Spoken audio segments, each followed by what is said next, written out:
اللہ کا شکر ہے کہ ہمارے حالات بہت بہتر ہیں۔ ہم جو سمجھ رہے تھے ایک وقت پہ کہ اپریل کے آخر تک ہمارے ہسپتال میں بھرے ہوئے ہوں گے، بہت زیادہ پریشر ہوگا ہاسپٹلز میں، وینٹیلیٹرز جتنے پاکستان میں اب تک ہیں، ایک وقت پہ یہ سوچ تھی کہ یہ سارے وینٹیلیٹرز بھرے ہوں گے، تو اور وینٹیلیٹرز کا مطلب کہ جو ہے انٹینسو کیئر میں جو تھوڑے سے کرونا کے مریض جن کو ہاسپٹل جانا پڑتا ہے، وہ ہم یہ سمجھ رہے تھے کہ وہ اتنے زیادہ ہوں گے کہ جتنے بھی ہمارے انٹینسو کیئر کے جو ہاسپٹل میں یونٹس ہیں وہ بھرے ہوئے ہوں گے، لیکن شکر ہے اللہ کا کہ آج ہمارے حالات بہت بہتر ہیں۔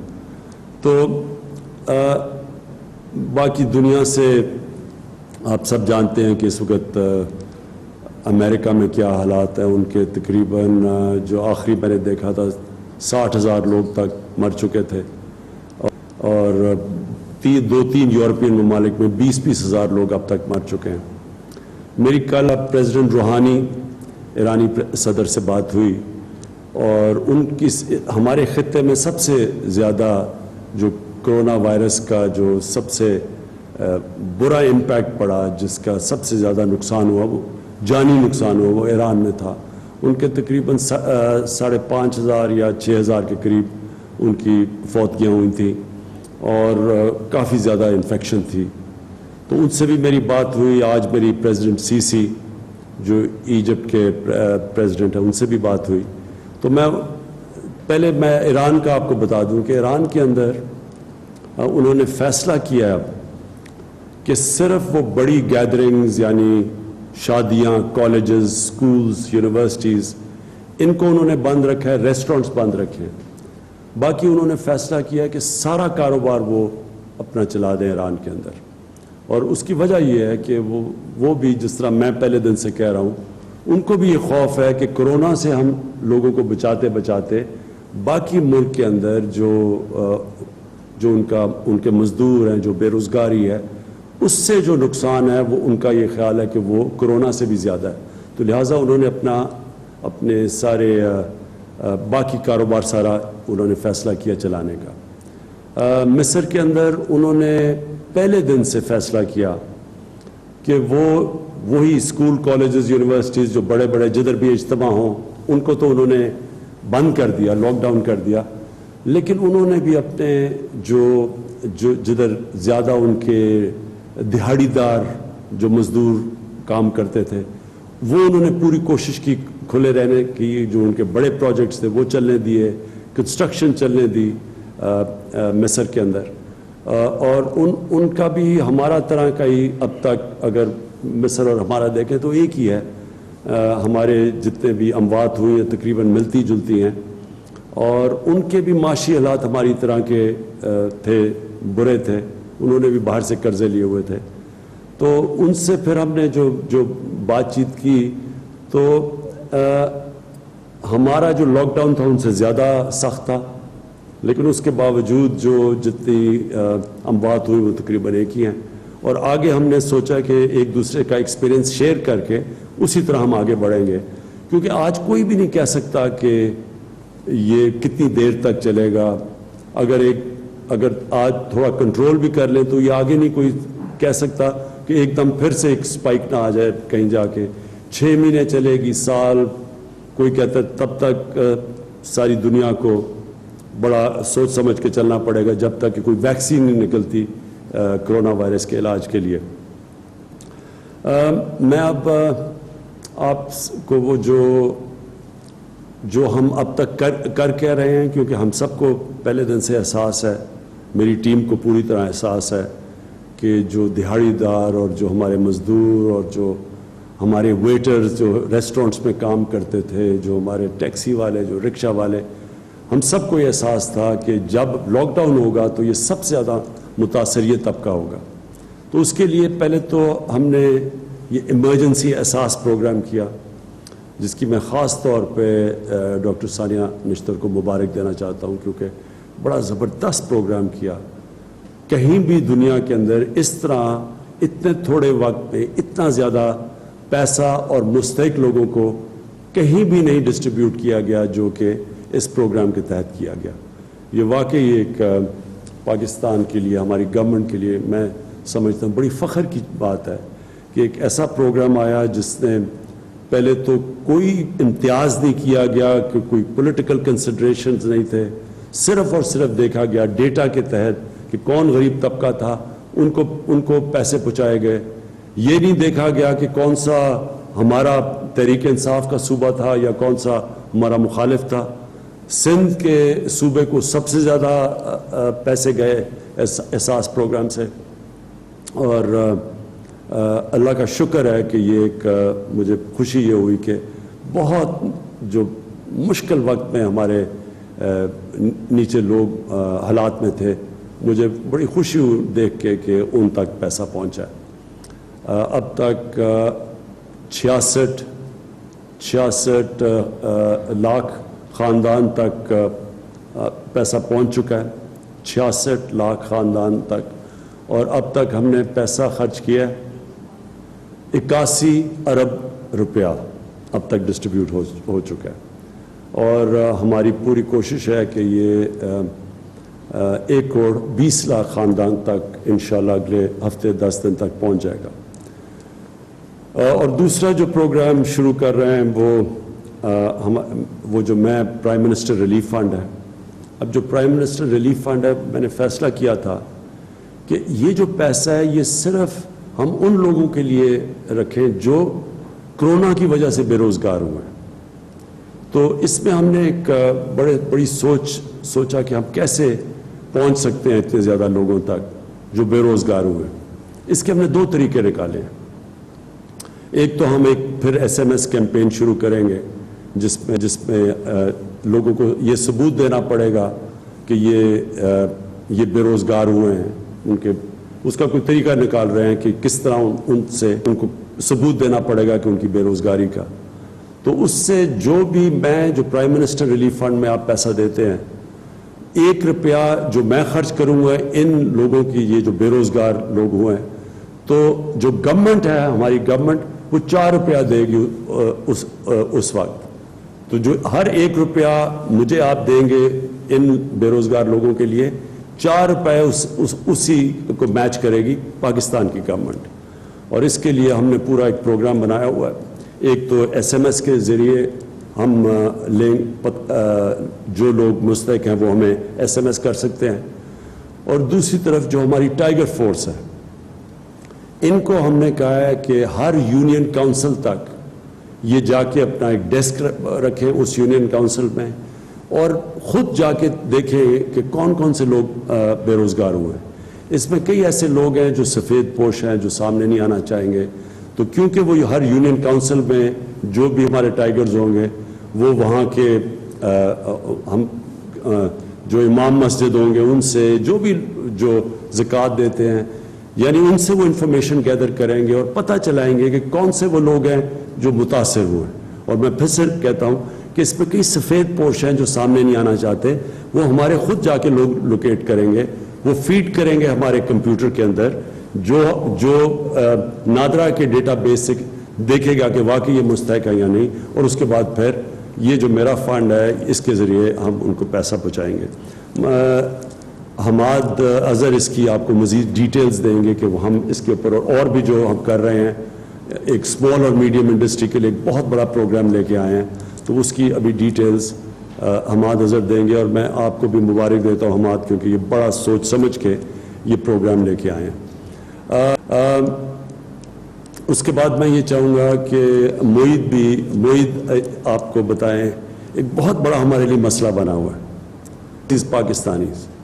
اوورسیز پاکستانیز، اور سمجھ آتی ہے کہ وہ واپس آنا چاہتے ہیں. آج کل کئی جگہ کئی ہمارے مزدور ہیں، ان کی نوکریاں چلی گئی ہیں، وہ واپس آنا چاہتے ہیں.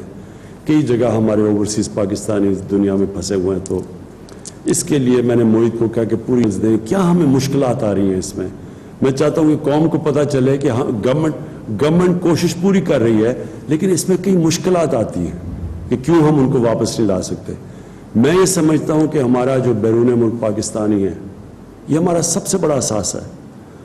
جو ہمارا مزدور کام کرنے جاتا ہے، یہ ہمارا VIP ہے اس ملک کا، کیونکہ ان کے پیسے کے اوپر، ان کی ریمیٹنسز پہ پاکستان آج تک چل رہا ہے. تو ہماری بہت بڑی ذمہ داری ہے کہ ہم ان کا دھیان رکھیں. خیال کر رہے ہیں. سے درمیانے درجے کی بیماری ہوتی ہے تو پاکستان میں جو اب تک 15,800 کے قریب جن لوگوں میں کنفرمڈ یہ ڈیزیز آئی ہے ان میں سے 4,000 سے زائد لوگ جو ہیں مکمل طور پہ ریکور ہو چکے ہیں اور اپنی زندگیوں میں واپس مصروف کار ہیں. پچھلے 24 گھنٹے میں 874 لوگوں کا اضافہ ہوا ہے کنفرمیشن کے حوالے سے. تو یہ کچھ موٹے موٹے اعداد و شمار تھے. میں 2 چیزوں کا اور ذکر کرنا چاہتا ہوں. جس طرح وزیر اعظم صاحب نے بھی فرمایا کہ ہماری حکومت کی, وزیر اعظم صاحب کی بہت بڑی تشویش یہ ہے کہ ہمارے جو فرنٹ لائن ورکرز ہیں, جو ہیلتھ ورکرز ہیں, جو کہ کرٹیکل پیشنٹس جو ہیں کرونا وائرس کے, ان کی نگہداشت پہ مامور ہیں, تو وہ خود کو اپنے آپ کو خطرے میں ڈال کے یہ کام کرتے ہیں. لہٰذا اگین بین الاقوامی سطح پہ اور خاص طور پہ کئی یورپین ملکوں میں تو جو فرنٹ لائن ورکرز ہیں ان کے اندر شرح جو ہے 10-11% سے زیادہ ان کو انفیکشنز ہوئی ہیں. پاکستان میں یہ شرح بہت کم ہے, لیکن بہرحال یہ تشویش کی بات ہے. تو اس کے لیے ایک تو جو ہمارے فرنٹ لائن ورکرز ہیں اس کے لیے ہم نے ایک قومی پروگرام تشکیل دیا ہے ان کے تحفظ کے لیے اور ان کی سپورٹ کے لیے. اور یہ پروگرام جو ہے یہ انشاءاللہ اگلے چند دنوں میں شروع ہو جائے گا. اور یہ جو صوبائی حکومتوں کی کاوشیں ہیں اس سلسلے میں, ان کے ساتھ مل کے اس کے اوپر کام کیا جائے گا. اس سلسلے میں یہ بھی بتاتا چلوں کہ اس وقت پاکستان میں 2 وجوہات کی بنیاد پہ جو پرسنل پروٹیکشن ایکوپمنٹ ہے اس کی دستیابی کا مسئلہ ختم ہو گیا ہے. اب دستیابی کا مسئلہ نہیں, اس کی ایک وجہ یہ ہے کہ باہر سے نیشنل ڈیزاسٹر مینجمنٹ اتھارٹی نے بہت ساری پروکیورمنٹ کی, اور دوسرے یہ کہ پاکستان میں اب N95 کے علاوہ تقریباً تمام پرسنل پروٹیکشن ایکوپمنٹ جو ہے لوکلی پروڈیوس ہو رہا ہے. اور N95 بھی اگلے ہفتے 10 دنوں کے اندر پاکستان کے اندر پروڈیوس ہونا شروع ہو جائے گا. اور لہٰذا ہم ایک طرح سے کہہ سکتے ہیں کہ ہم 100% پرسنل پروٹیکشن ایکوپمنٹ پاکستان میں پروڈیوس کر رہے ہوں گے. اور اس کی تیسری وجہ یہ ہے کہ NDMA نے ایک خصوصی سسٹم اختیار کیا ہے کہ جس کے تحت جو پرسنل پروٹیکشن ایکوپمنٹ ہے یہ تمام بڑے ہسپتالوں میں براہ راست پہنچایا جا رہا ہے. لہٰذا اب آپ کو یہ کمپلینٹ نہیں ملتی, بلکہ ایشو جو اب ہے وہ یہ کہ یہ جو پرسنل پروٹیکشن ایکوپمنٹ ہے اس کو استعمال کیسے کیا جا رہا ہے. تو اس کے بارے میں ہمارے مشاہدات یہ ہیں کہ اس کا کافی irrational یوز بھی ہو رہا ہے. تو ہم جو قومی پروگرام جس کی میں نے بات کی اس میں ان تمام پہلوؤں کے اوپر کام کر کے ڈاکٹرز کو ٹریننگ بھی دی جائے گی اور ان کو سپورٹ بھی دی جائے گی, اور جس میں کہ مینٹل ہیلتھ سپورٹ بھی شامل ہے, سائیکولوجیکل سپورٹ بھی شامل ہے. اور دوسرا جو میں ذکر کرنا چاہتا تھا جی وہ یہ ہے کہ جو والنٹیئر ٹائیگر فورس کا جو پروگرام لانچ ہوا اس میں 10 لاکھ سے زیادہ لوگوں نے رجسٹر کیا. ہم نے اس کا تجزیہ کیا ہے تو اس میں ہمیں یہ پتہ لگا ہے کہ 17,000 سے زیادہ اس میں والنٹیئرز جو ہیں ان کا صحت یا طب کے شعبے سے تعلق ہے. وہ سارے ڈاکٹرز نہیں لیکن نرسز بھی ہیں ان میں پیرامیڈکس بھی ہیں. تو ابھی ہم نے ان کو ایک نیا کویسچنیئر بھیجا ہے 17,000 سے زیادہ لوگوں کو اور ان سے ہم نے ان کی ترجیحات معلوم کی ہیں, ان کی اسپیشلٹیز معلوم کی ہیں, تاکہ پھر ہم ان کو ایسے کاموں پہ معمور کر سکیں ان کے اپنے علاقوں میں, ان کی اپنی یونین کونسلز میں, ان کی اپنی تحصیلوں میں, کہ جہاں وہ جو ہمارے ٹریسنگ ٹریکنگ اور کوارنٹائن کا جو پروگرام ہے, جہاں پہ لوگوں کو ہاؤس آئسولیٹ بھی کرنا ہے, کوارنٹائنس میں بھی رکھنا ہے, یا جو روٹین کی ہیلتھ کیئر سروسز ہیں ان علاقوں میں, تو ان میں پھر ہم ان کو یہ ذمہ داریاں دیں گے اور ان کو اس کام میں شامل کر لیں گے. تو آنے والے دنوں میں اگر آپ یہ سن رہے ہیں احساس کا پروگریس ہے کدھر تک پہنچے, پلیز وہ بتائیں. وزیر اعظم صاحب, آج احساس ایمرجنسی کیش کی ڈسبرسمنٹ کا 22واں دن ہے اور اب تک 66 لاکھ خاندانوں کو امداد دی جا چکی ہے. 12,000 روپے فی خاندان, 81 ارب روپے ابھی تک تقسیم ہو چکے ہیں. یہ رقم صوبوں میں کتنی جا رہی ہے, ضلعوں میں کتنی جا رہی ہے, تحصیلوں میں کتنی جا رہی ہے, ہر صوبے میں, ضلع میں, تحصیل میں کتنے حقدار ہیں, ان تمام چیزوں کی تفصیلات ہم نے ایک پورٹل پہ شائع کی ہوئی ہے جو کہ pass.gov.pk پہ جا کے آپ اس کی تمام تفصیلات دیکھ سکتے ہیں. اپنا صوبہ یا اپنا ضلع سلیکٹ کر کے تحصیل سلیکٹ کر سکتے ہیں اور اس میں تمام نمبرز آپ دیکھ سکتے ہیں کہ کتنے حقدار ہیں, ان کو کتنی رقم کی ان کے اکاؤنٹس میں کتنے پیسے جمع کر دیے گئے ہیں, کتنے لوگوں نے پیسے نکال دیے ہیں, کتنے پیسے ابھی تک اکاؤنٹس میں موجود ہیں. شفافیت کے پیش نظر یہ تمام تفصیلات جو ہیں ہم نے تقریباً 10 دن پہلے شائع کر دی تھی.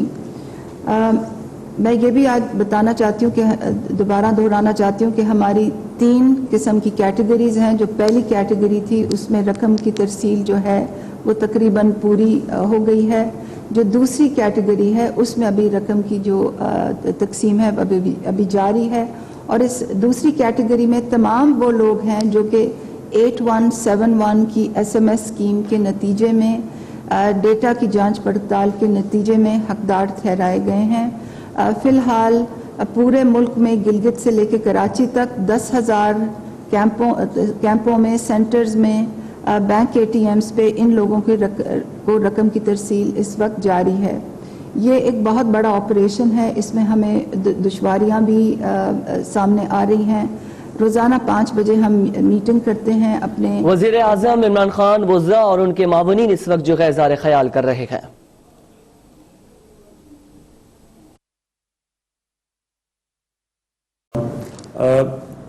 میرے پاکستانیوں, آخر میں دیکھیں ساری دنیا کے اندر کرونا کا امپیکٹ پڑا ہے.